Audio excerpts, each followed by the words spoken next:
Hello, this is Gene Dobbs Bradford, President and CEO of Jazz St. Louis, and welcome to our first video in a series introducing you to some of St. Louis's greatest jazz heroes. Today, we're going to be discussing the life and legacy of the late, great Clark Terry. Clark was one of the greatest trumpeters, flugelhornists, band leaders, composers, educators, and spirits in jazz. His career spanned over 70 years and earned him such honors as a Lifetime Grammy Award and the title of NEA Jazz Master. Clark Terry was born in St. Louis on December 14, 1920, and grew up in the Carondelet neighborhood. He was drawn to music at an early age, and though his family had limited resources, he found a way to pursue his love of music, constructing his first instrument out of a hose and funnel. To get the infamous St. Louis question out of the way, Clark attended Vashon High School, where he started on the valve trombone before playing bugle and eventually trumpet. His first professional gig was at the Lincoln Theater on Market Street, and by the time he finished school, Terry was performing with local bands led by Willie Austin, Ida Cox, Dewey Jackson, and Eddie Randall. In 1942, Clark joined the Navy and performed in the band at the Great Lakes Naval Air Station.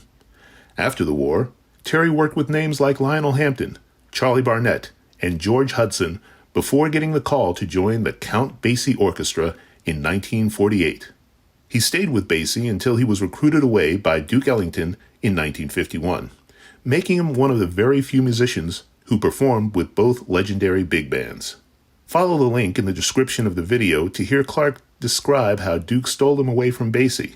He stayed with Ellington until 1959 and was often featured as a soloist, contributing to amazing Ellington recordings like the famous 1956 Newport performance, Such Sweet Thunder, and the soundtrack to the film Anatomy of a Murder. Clark went to work for NBC, becoming their first African-American staff musician. He was a member of the Tonight Show band where he earned fame with his hilarious scat singing that later became the tune Mumbles. After his 12-year NBC career, he went on to perform with more names than we have time to mention here, including Ella Fitzgerald, Sonny Rollins, Sarah Vaughan, Cannonball Adderley, Dinah Washington, Oscar Peterson, and Clifford Brown. Beyond performing, Clark had an even greater impact as an educator and mentor, from nurturing young legends like Quincy Jones and fellow St. Louis native Miles Davis to providing inspiration to countless high school and college musicians through his long career. Clark uplifted everyone he came into contact with. Nowhere is that more evident than in the documentary Keep On Keepin' On.